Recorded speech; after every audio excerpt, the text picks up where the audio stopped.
folks, how's it going? Hope you're keeping safe out there. Today I'm reviewing another Transformers figure. Well, I say a figure, it's actually two. But I'll get into that later. The main figure in question here is the Transformers Legacy Elita-One figure. This is a really nice looking figure, folks. The colours look great, it pops really well. I was umming and ahhing about whether or not to get it, but I'm glad I did. I managed to pick this up online through In Demand Toys. UK retailer, most of you probably know who they are, so yeah, recommend them. And yeah, this figure is really nice. It's a kind of classic Elita-One figure. Not to bury the lead here, but it's definitely a pre-mold.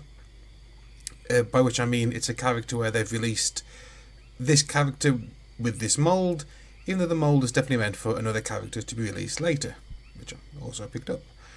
But just in case you need a little bit of backstory on Elita-One, obviously for like main backstory, you know who to check out. Chris McFeely's channel, The Basics on. He did one on Elita-One. I can't compare with that, but in my own way, I like to add a little bit of information. Elita-One first appeared in the Generation 1 episode, The Search for Alpha Trion. She was the leader of a group of female Autobots that got left behind on Cybertron. Yeah, it was weird. Well, not weird, that's the wrong word. Interesting to see female Transformers being added in to the continuity, but I kind of really liked it, and it was kind of cool to see them. They were definitely more of a guerrilla commando unit, and Elita-One was their leader, and honestly, a real badass. She used to be the love interest of Optimus Prime. The two meet again in this episode because Optimus Prime thought she was dead. Turns out she wasn't. But yeah, after this episode though, she never appears again, which is definitely a shame. But for the little time she had on screen, she was really quite memorable, and yeah, she's been a fan favourite ever since. And a lot of the female Transformers that was introduced in the same episode, they've also become really popular as well, like Moonracer, Chromia, all them lot.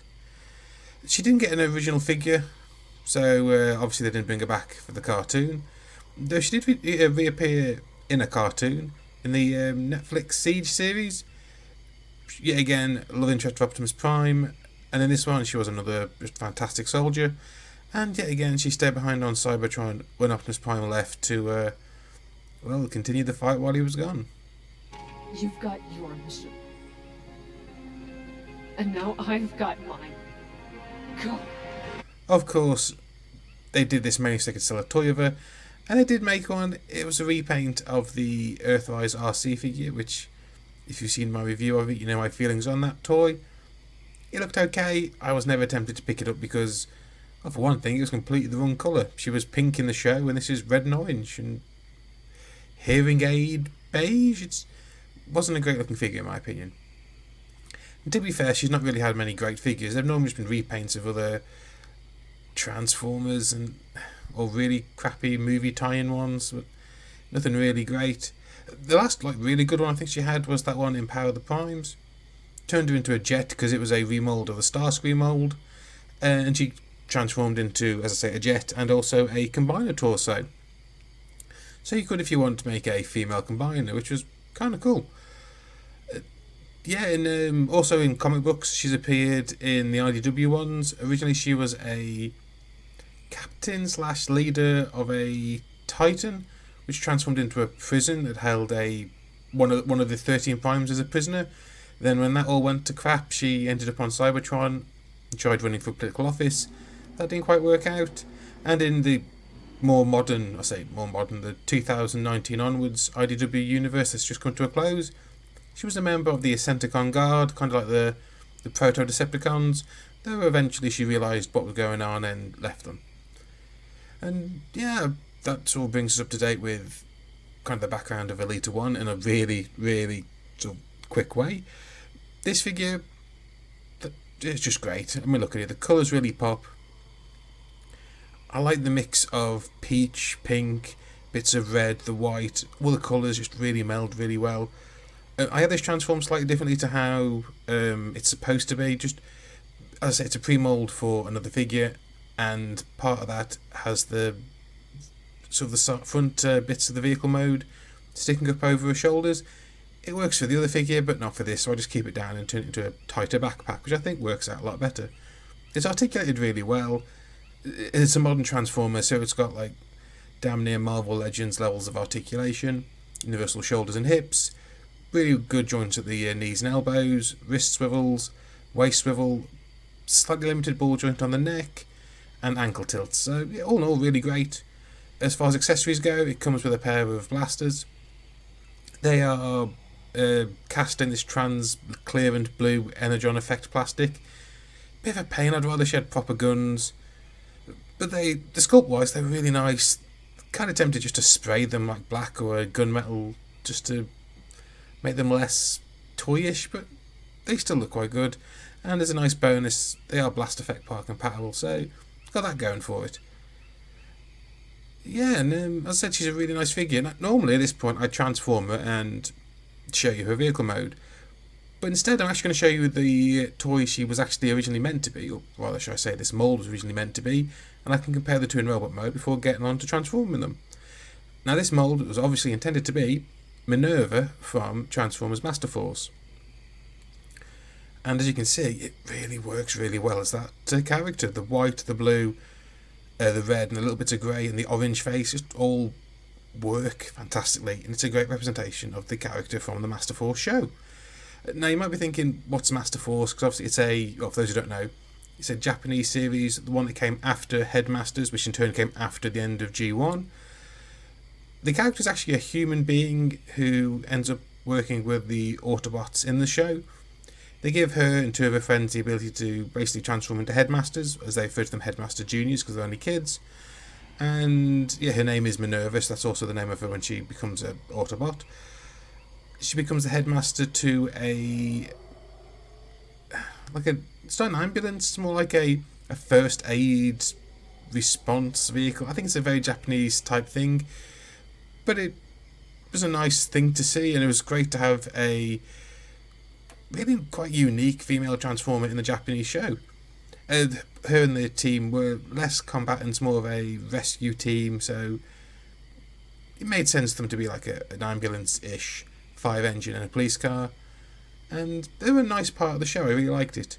What's also really interesting actually is from that show, Minerva got the first ever mainline toy of a female Transformer, which I think is actually really, really cool. It was it wasn't like a stellar figure, but it still was a really nice one. And then, of course, in modern day, she's appeared in, as most characters seem to do by now, IDW Publishing. In the 2019 plus IDW universe, she's a member of the Wreckers. Kind of a interesting character. She's both level-headed, but also a bit of a goof, and I really like that book. I recommend picking up the Wreckers, Treads and Circuit. It's a nice quick read, and the character in it is interesting. Okay, so anyway, back to this figure. As I said, it just looks great. There's all the articulation and all the mobility of the Elita-One version, but I just think it looks so much cooler in these colours. That's not to knock Elita-One, it's just personal preference. I kind of prefer Minerva's colour scheme. She comes with the same guns as Elita-One, though weirdly one is done in transparent, clear plastic, and the other's been painted black afterwards. Not entirely sure why they didn't paint them both black or leave them both clear, but it was a decision made. And of course, they're also Blast Effect Park compatible. Personally, I tend not to give her the gun she comes with. I actually think she looks better with this little gun that I think was like a movie figure's weapon from years ago. It's a smaller gun, but it doesn't look oversized in her hands, and it folds up and works maybe as like a medical welding torch or something like that. Something less aggressive, but still a device. And as luck would have it, it's still Blast Effect Park compatible, so yeah, nice bonus. You can still be blasting away. Yeah, and as I said, both these figures transform into the same vehicle, but 99% the same vehicle. Up first, I'll just look at Minerva's, since I've got her in hand. Nice little white and red rescue vehicle / car. It's kind of odd. It's definitely not the vehicle mode she had in the show, but it still gets over the idea of it. It's a white and red compact car with a siren on top. It looks very medical. It's nice, it's compact. It's not winning awards, but I still kind of like it. And similarly with Elita-One, exact same vehicle mode. Only difference is the light bar has been replaced with the faux top of her head, because it was a thing of the original G1 vehicle design to have the top of her head poking out. Different colours, but they still work. I really like it. And compare them next to each other, you can see they are both just the same vehicle with a different accessory on top, but their different colour schemes help differentiate between the two, and I like both. Personally, I'd probably still display both in robot mode, but in vehicle mode, they still have a nice shelf presence. Or they both also have like 5mm ports around them. There's 4 at the back, so you can still stick on, say, blasting effects to give them nitro boosters. And there's ones around the side, so you can stick all manner of weapons, including the ones that come with them on there, just to arm them up. So yeah, that's it for the two figures. My final opinion, I think they're both really great. Really worth picking up. Elita-One's easier to get because she's mainline legacy. Like Smiths have it. Everyone who's got Transformers pretty much has her at the moment. The Minerva figure, I understand people are struggling to get her. And I just picked her up as a whim and didn't realise she was hard to get, but I know a lot of the online retailers have been running out of it quite quickly, and scalpers have been scalping as always. But if you can find her for a reasonable price, yeah, I highly recommend getting her. She's a great figure, especially if you are a fan of the Japanese part of the Generation 1 continuity, or just female Transformers in general, because she has such a lovely design. Well, that's it, folks. I hope you enjoyed the video. If you did enjoy the review, please leave a like, leave a comment if you've got any ideas or questions, or just comments. And if you're not subscribed already, please subscribe to the channel for more content in the future. Until next time, folks, I want you all to stay safe, stay sane, and keep on rolling. I'll see you all next time. Ta-da!